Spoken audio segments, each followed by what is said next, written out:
The Latino communities east of downtown San Diego are sprinkled with murals like this one, in Sherman Heights. It mixes scenes from Mexican history with local neighborhood scenes, the Chicano activism of the 1970s, even residents many people still remember. Liliana Garcia Rivera helped paint this mural in the late 70s.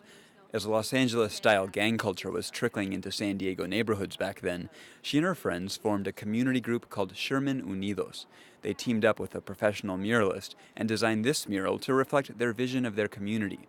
The mural's still there, 3 decades later. This is me, and this is Irene Cañedo Tiny. So people were depicted, and now it's funny to hear the stories because you run into people and they say, oh yeah, I know about Sherman, I know about the mural. My aunt was on the mural, my uncle was on the mural.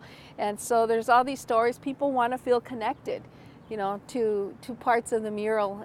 But Garcia Rivera was shocked to wake up recently to see that it had been tagged.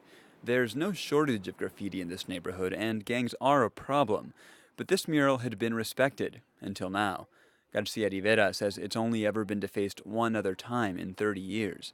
For Garcia Rivera, the message was clear. She thinks the vandals were from a different neighborhood because they crossed out a symbol that represents the Sherman Heights neighborhood.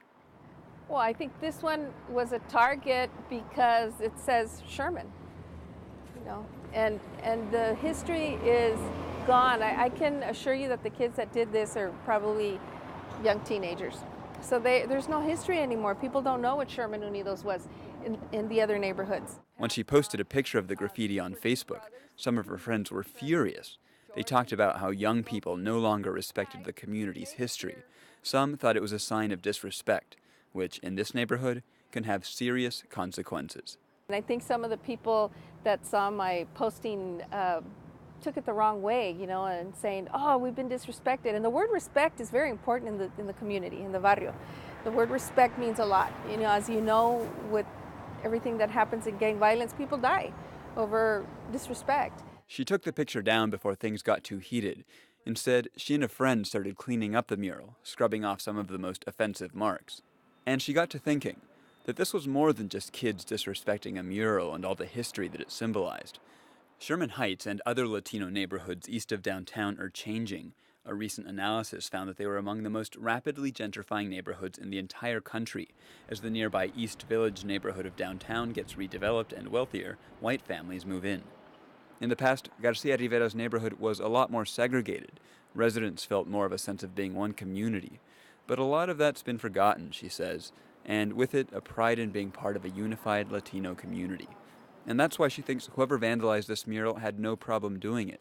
Another mural a few streets away was vandalized just a few weeks ago. So it was something that was not positive at all, but I feel that we can turn this around and make it something positive. I think that this is like a wake-up call for us to say, you know what, there's a lot of activism happening in the barrios right now, in the historic barrio district. And so the activism now needs to trickle down to young people. Garcia Rivera has at least one idea about how to do that. There's a store with an empty wall not too far away, and she wants to ask the owner to let neighborhood kids paint their own mural there. And I think it's time for us to fix this mural, fix the other one on 25th Street, and create a new one for them so that they can tell their story.